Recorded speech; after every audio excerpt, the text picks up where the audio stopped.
فيلمنا بيبدأ في أيرلندا، وبنشوف إن عربيات الشرطة كانت محاصرة قصر كبير من كل ناحية، ووقتها الشرطة كانت بتدور على أرتمس فاول الأب، والحكومة كانت مصنفة إنه هو أخطر لص في العالم. وفي نفس الوقت بنعرف إن الشرطة كانت ماسكة واحد اسمه موليتش، وكانوا واخدينه المكان معزول وسط البحر علشان يحققوا معاه، والضباط فضلوا يسألوه عن مكان أرتمس فاول، بس موليتش قال لهم إنهم بيدوروا على الشخص الغلط، وإن العقل المدبر الحقيقي مش هو الأب، وإن اللي واقف ورا كل اللي بيحصل ده هو ابنه الصغير أرتمس فاول. وبعدها موليتش بدأ يحكي لهم عن كل حاجة، وبنتعرف في الوقت ده على أرتمس، ولد عبقري ومختلف عن أي طفل في سنه. وبنعرف إن المدرسة ما كانتش بتعجبه، مش لأنه بيكره الدراسة، بس لأنه كان شايف نفسه أذكى من أغلب المدرسين. وبنعرف إن هو كان عمل تجارب ومشاريع كتير وهو صغير، وده خلاه ياخد جوائز كتير، ومع الوقت بقى شايف نفسه أحسن من كل اللي حواليه. ولما بيرجع البيت كان عايز يقضي وقت مع أبوه، بس هو قال له إنه لازم يسافر علشان كان وراه شغل مهم. فأرتمس اتضايق وقال له إنه هو دايما بعيد عنه، فأبوه طمنه وقال له إن الرحلة دي هتكون آخر رحلة، وخلاص بعد كده هيقضوا وقت كتير مع بعض. وبعدها بيسيب ابنه وبياخد الطيارة وبيمشي من القصر. وتاني يوم أرتمس بيصحى من النوم على صوت دوشة في البيت، فنزل بسرعة علشان يشوف إيه اللي بيحصل. ووقتها بنشوف دوموفوي، وده الحارس الشخصي للعيلة، واللي كان باين عليه إنه هو متوتر وهو بيتكلم في التليفون. وبنشوف إن أرتمس وهو بيفطر بيشوف خبر على التلفزيون، والخبر كان بيقول إن أرتمس فاول الأب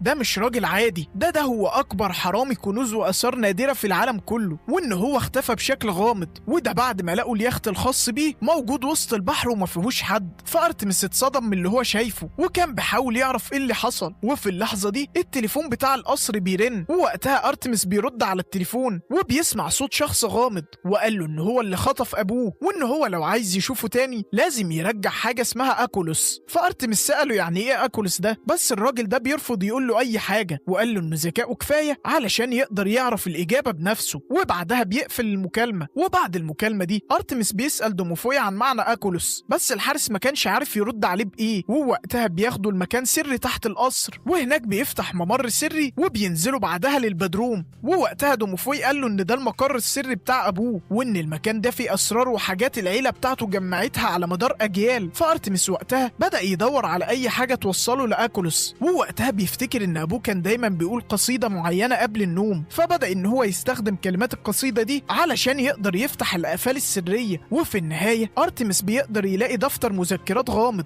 وكان واضح إن الدفتر ده مخبي أسرار كتير. وبنشوف إن أرتمس بدأ يقلب في المذكرات، وفي آخر صفحة بيلاقي معلومة مهمة، وبنشوف إن أبوه كان كاتب عن شخص يعرف كل حاجة تخص أكولوس المسروق. ووقتها بيفتكر إن أبوه طول عمره كان بيحكي له عن الجنيات والكائنات السحرية. وبعد ما بيقرأ المذكرات كويس بدأ يقتنع شوية إن القصص دي حقيقية فعلا، وإن في عالم سري موجود بعيد عن البشر، والعالم ده مليان كائنات سحرية وجنيات، وعايشين في مدينة مخفية تحت الأرض. وبعد كده بنتعرف على هولي شورت، ودي ظابطة شابة من عالم الجنيات، واللي كانت رايحة اجتماع مهم، وفي الطريق كانت بتشوف الأخبار اللي بتتكلم عن اختفاء أكولوس. وبنعرف إن كلهم كانوا قلقانين لأن أكولوس ده من أهم الحاجات اللي موجودة في عالمهم. وبعدها بتقابل مولتش اللي كان بيحاول يهرب من العقوبة بتاعته، وقال لها إنهم ممكن يشتغلوا مع بعض، وإنه هيساعدها بمهارته في السرقة وهي هتساعده بسحرها وخبرتها. بس هولي فكتها منه ومشيت، ومن غير ما تاخد بالها مولتش بيسرق منها حاجة صغيرة. وفي نفس الوقت بنشوف إن واحد من المساجين الخطرين كان قدر يهرب من السجن السحري، وبنعرف إن كان في شخص غامض بيساعده من بعيد.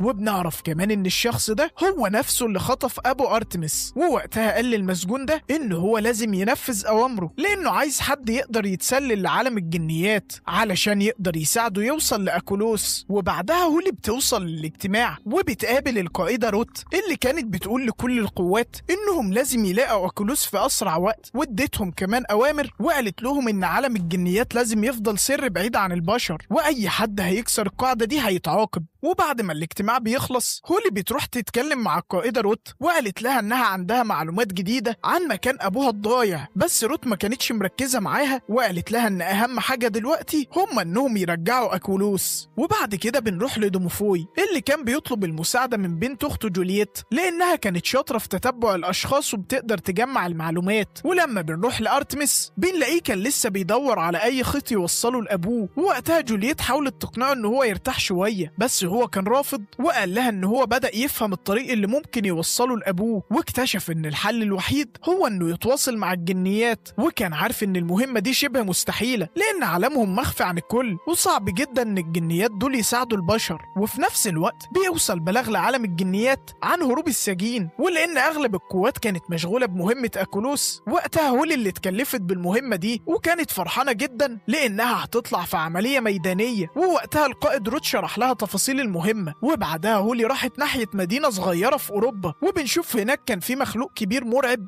كان عامل فوضى كبيرة، وبنعرف ان هو ده كان السجين الهارب. ووقتها هولي شافته وهو ماسك طفلة صغيرة، فعلى طول بدأت تهجم عليه، والمخلوق ده بيرمي الطفلة بعيد، بس هولي قدرت تلحقها قبل ما تقع. وبعد ما قدرت تبعدها عن الخطر، فرقة الدعم بتوصل واستخدموا السحر علشان يعالجوا إصاباتها. وبعدها هولي رجعت علشان تواجه المخلوق، وكانت وقتها بتحاول تسيطر عليه، لكن المخلوق قدر ان هو يمسكها. وبنشوفهم وهم في المعركة في جهاز سحري خاص اتفعل، والجهاز ده وقف الزمن مؤقتا بالنسبة للبشر الموجودين في المنطقة، واللي حصل ده خلى باقي الجنود يوصلوا للمكان ويقدروا يقبضوا على المخلوق، وفي نفس الوقت قدروا يمسحوا ذكريات اي شخص شاف الجنيات او السحر. وبعد ما العملية بتخلص، هولي بتقرر انها تكمل طريقها علشان تحسن سمعة ابوها اللي زي الزفت في عالم الجنيات دي. ووقتها القائدة روت حاولت انها تحذرها، بس هي كانت مصممة انها تحسن من صورته، وقالت لها انها مش هتستسلم مهما حصل. وفي الوقت ده بنشوف ان ارتمس كان لسه مكمل قرايه في مذكرات والده، وبيعرف منها ان في شخص ساعد عالم الجنيات قبل كده، وكمان عرف اسم العدو الحقيقي اللي بيدور على أكولوس، واللي كان اسمه أوبال. وبعد كده ارتمس راح لمكان كان موجود في المذكرات بتاعه ابوه، وهناك بيشوف هولي، وعلى طول دوموفوي بيستخدم سلاحه وقدر ان هو يوقعها. ولما بنروح لعالم الجنيات، هناك بيلاحظوا ان اشاره هولي اختفت، فالقائده روت بتعلن حاله الطوارئ وبدات تجهز عمليه انقاذ كبيره. وبعد كام ساعة بنشوف ان هولي فاقت ولقت نفسها محبوسة جوه قفص، وبنعرف ان اللي كان حابسها هو ارتمس. ولما حاولت تستخدم سحرها علشان تسيطر عليه، ارتمس وقتها كان متوقع منها ده، وكان لابس نظارة خاصة بتحميه من تأثير السحر. وبعدها قال لها ان هو مش عايز يأذيها، وان كل اللي محتاجه منها انها تساعده علشان يوصل لأبوه. بس هولي كانت رافضة انها تساعده بأي حاجة، وقالت له ان قرار حبسها ده كان هو أسوأ قرار ممكن ياخده، وان قوات الجنيات جاية في الطريق علشان تنقذها. فارتمس رد عليها وقال لها ان هو ده بالظبط اللي هو مستنيه. وبعد شوية بنشوف ان في عاصفة قوية بدأت تحاصر القصر، ووقتها ارتمس بيفهم ان القوات بتاعت الجنيات وصلت، فوقتها بدأ يحتفظ بأسلحة هولي، ودوموفوي كمان خد شوية منهم. وبعدها بنشوف فقاعة الزمن السحرية بتتفعل حوالين القصر، وقوات الجنيات بدأت انها تهجم عليهم. وكانت القائدة روت وصلت هي كمان، وكانت لابسة درع القتال بتاعها. بس بنشوف ان ارتمس ودوموفوي كانوا مستعدين للمواجهة دي، وبالرغم من عدد الجنيات الكتير والتكنولوجيا بتاعتهم، بس هم كانوا قادرين يصدوا الهجوم بتاعهم، وبدأوا يوقفوا كل محاولاتهم علشان يدخلوا يحرروها. وبعد شوية بنشوف ان ارتمس قدر ياخد جهاز اتصال خاص بواحد من الجنود، وبعت رسالة للقائدة روت وقال لها انها لو عايزة تشوف هولي بخير لازم تدخل وتتكلم معاه. فروت وقتها اضطرت انها تدخل القصر، وبنشوف في المقابلة بتاعتهم روت بتقول لارتمس ان قوات الجنيات تقدر انها تدمر المكان كله، بس ارتمس ما تأثرش بالتهديد بتاعها، وقال لها انه لو حصل هجوم جديد من الجنيات هو هيكشف وجود الجنيات للعالم كله، وده كان اخر حاجة هم عايزينها تحصل.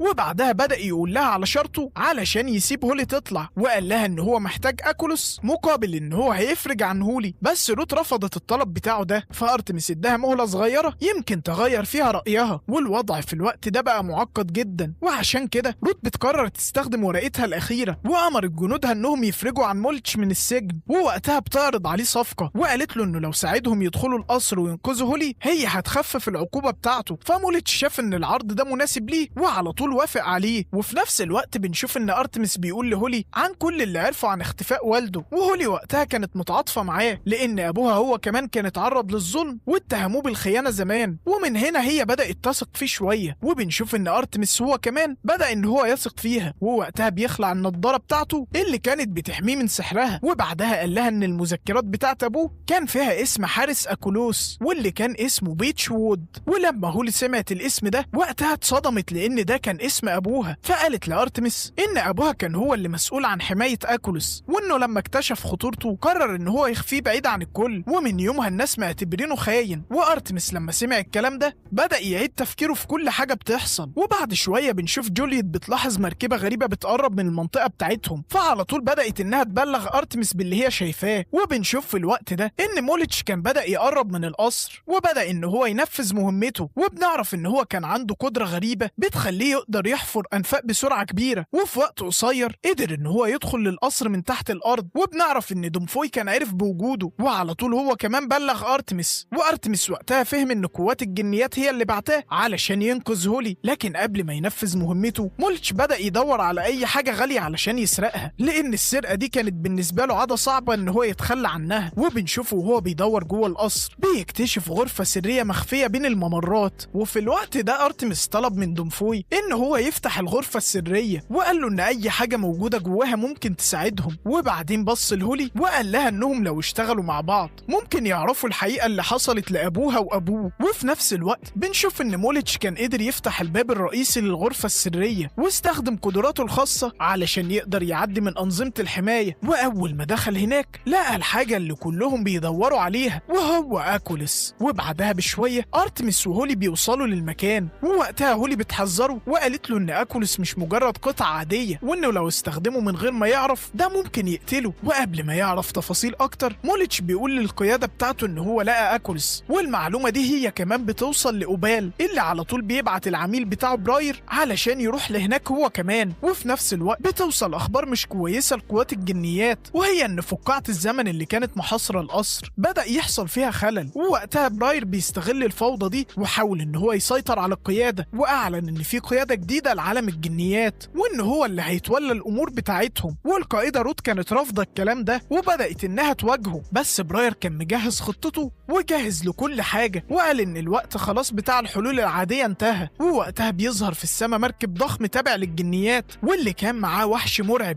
وبراير أمرهم إنهم ينزلوا الوحش ده جوه القصر. وفعلا الوحش بيقدر إن هو يدخل للمكان، وأول ما دخل للقصر القصر كله بدأ يتهز وكلهم بدأوا يجروا علشان ينجوا من اللي بيحصل ده. ودومفوي حاول إن هو يلفت انتباه الوحش بعيد عن الباقيين، وبنشوف إن أرتمس وجولييت كانوا عمالين يفكروا في طريقة يوقفوه بيها. وفي وسط الفوضى دي بنشوف إن هولي كانت متعلقة وموليتش كان بيحاول يساعدها بس بيتعلق معاها هو كمان. فأرتمس ودومفوي قدروا إنهم يجيبوا كنبة كبيرة تحتهم علشان ما يقعوش على الأرض، بس الوحش بيظهر من تاني وبدأ إن هو يطارد جولييت وكان بيدمر أي حاجة بتقابله. ووقتها دومفوي بيترمي بعيد، ولما موليتش حاول إن هو يهاجم الوحش وقتها الوحش بيمسكه وبيرميه بعيد. وقبل ما يحصل أي حاجة لأكولس موليتش خده وبلعه، وبعدين طلب من الكل إنهم يجروا ناحية الشباك اللي في الدور التاني. وبنشوف إن جولييت كانت بتحاول تهرب بس الوحش قطع عليها الطريق، وفي اللحظة دي هولي بتتدخل وبتنقذها، وقدرت جولييت بعدها توصل لأرتمس. وأرتمس وقتها بدأ يضرب النار على الوحش ده، بس الوحش ده كان أقوى بكتير من توقعاتهم، ودومفوي دخل معاه واستخدم كل اللي حواليه كسلاح، بس الوحش قدر إن هو يوقعه. وبعدها الوحش مسك أرتمس، ولما هولي شافت كل اللي بيحصل ده وقتها بتكسر الشباك، وأرتمس بيستغل الفرصة دي وبينط من قبضة الوحش، وجولييت هي كمان بتعمل نفس الحاجة. أما دومفوي فبنشوفه بيقع على الأرض وهو بيهرب، وبنشوف إن هولي قدرت إنها تحرر نفسها، وبدأت هي وأرتمس إنهم يهاجموا الوحش من كل ناحية. وخلال الاشتباك بتاعهم ده سلاح أرتمس السحري بيقع على الأرض، فبيجري بسرعة علشان يجيبه، بس في اللحظة دي السرية الكبيرة بدأت إنها تنهار. ولما دومفوي شاف الخطر ده جري بسرعة علشان ينقذ أرتمس، وفعلا قدر إن هو يبعده، بس السرية والوحش وقعوا فوقه على طول، وكلهم كانوا مصدومين وحاولوا بسرعة إنهم يطلعوه من تحت الأنقاض. وبعد مجهود كبير قدروا إنهم يسحبوه بعيد، بس هو كان متصاب إصابة خطيرة جدا. ولما بنطلع بره بنشوف إن فقاعة الزمن كانت بتنهار وقوات الجنيات كانت بدأت تفقد السيطرة على الوضع. وبعدها بنشوف أرتمس وهو بيبص لهولي وبيطلب منها تنقذ دومفوي، بس هولي ردت عليه وقالت له إن السحر متعطل دلوقتي وإنها مش قادرة تستخدم أي قوة علشان تقدر تعالجه. فدومفوي بص لهم وقال لهم ما يقلقوش عليه وإن كل حاجة هتبقى تمام. وبره بقى بنشوف إن واحد من قوات الجنيات قال لهم إن الخطر انتهى وإن الوقت كفاية علشان يكون الوحش قضى على أي تهديد ليهم، وعلشان كده طلب منهم إنهم يرجعوا القوة بتاعت هولي السحرية. ولما بنروح لهولي بنشوف إن السحر السحر بتاعها بدأ يرجع، وأول ما حست إن سحرها رجع على طول استخدمت قوتها علشان تعالج دونفوي، وبعد شوية دونفوي بيرجع لحالته الطبيعية. وفي نفس الوقت بنشوف إن قوات الجنيات كانت بدأت تنسحب لأنه فقاعة الزمن كانت بتنهار، وبعدها الكل بيطلع لبلكونة القصر. بس بنشوف إن الوضع بقى أخطر من المتوقع، لأن أرتمس وجولييت ودونفوي كانوا رجعوا لجوه القصر من تاني، وهولي وموليتش كانوا طلعوا لبره. وبره القصر بقى بنشوف إن هولي كانت قدرت تنقذ الصياد اللي كان متعلق في الهواء بسبب الفوضى، بس وهي بتحاول تهرب اتسحبت جوه دوامة مائية كبيرة. أما موليتش فكان حفر نفق بسرعة واختفى تحت الأرض، وهولي وقتها قدرت تطلع من الدوامة دي من غير أي إصابة. وبعد شوية بنشوف إن الجهاز المسؤول عن فقاعة الزمن كان اتدمر تماما، ووقتها كان حصل انفجار كبير في السماء. وفي الوقت ده بيوصل أمر لهولي واللي كان جاي من عالم الجنيات، وبيطلبوا منها إنها ترجع بسرعة، بس هي بترفض وقالت إنها مش هترجع قبل ما تعرف الحقيقة كلها. ووقتها بترجع للقصر مرة تانية، ودلوقتي أكولوس بقى معاهم وكلهم اتجمعوا جوه المكتبة. وبنشوف إن هولي كانت بدأت تستخدم قوتها السحرية علشان تنقذ والد أرتمس. وفي اللحظة دي أوبال بيتواصل مع أرتمس وقال له إن هو ما نجحش وإن أكولوس لسه ما وصلش ليه، ولو الوضع استمر كده هو هيقتل أبوه. فهولي فضلت تحاول علشان تنقذه، بس قبل ما تنجح إنها تنقذه أوبال وقتها بينفذ تهديده، وأرتمس بيفتكر إن أبوه مات، ووقتها بينهار تماما وبدأ يجري في القصر وهو بينادي عليه. وهولي في الوقت ده بتعتذر له إنها ما قدرتش تساعده، بس فجأة بنشوف إن في سحر قوي بدأ ينتشر جوه القصر. فأرتمس جري بسرعة ناحية المصدر بتاعه، ولما دخل جوه الأوضة وقتها اتفاجئ إن أبوه واقف قدامه، فعلى طول جري عليه وحضنه. وبنشوف إن أوبال وقتها كان فقد أعصابه وبدأ يصرخ من الغضب. وبعدها أبو أرتمس اتكلم مع هولي وقال لها إنه كان بيشتغل مع أبوها من زمان، وأكد لها إن أبوها ما كانش خاين، لا ده كان واحد من أشجع الحلفاء بتوعه، وإنه هو اللي ساعده علشان يحموا أكولوس من الأعداء. وكمان بدأ يقول لها معلومات مهمة عن أوبال، وقال لها إن أبوها كان عايزها تعرف الحقيقة بنفسها. وبعد شوية دونفوي بيقابل أرتمس الأب من تاني، أما هولي فجت علشان تودع أرتمس، والاتنين بدأوا يودعوا بعض بعد رحلة طويلة وصعبة. وبعد ما بترجع لعالم الجنيات بدأت تقدم كل الأدلة علشان تثبت براءة أبوها، وبعد ما بيراجعوا الأدلة بتاعتها بيبرئوا أبوها خالص من أي تهمة خيانة. ووقتها هولي بتاخد ترقية واتكلفت رسميا علشان تتابع قضية أوبال. أما أرتمس فقرر إن هو مش هيسيب أوبال يفلت منه، ووعد نفسه إنه هو هيلاقي أي طريقة علشان يوقفوا بيها. وبكده الفيلم بتاعنا بيخلص لسهرة النهاردة. فلو عجبك الفيلم ما تنساش تظبطنا بلايك وكومنت وسبسكرايب، وما تنساش كمان تنضم لجروبنا وقناتنا على فيسبوك. وبس كده، اشوفكم على خير، سلام.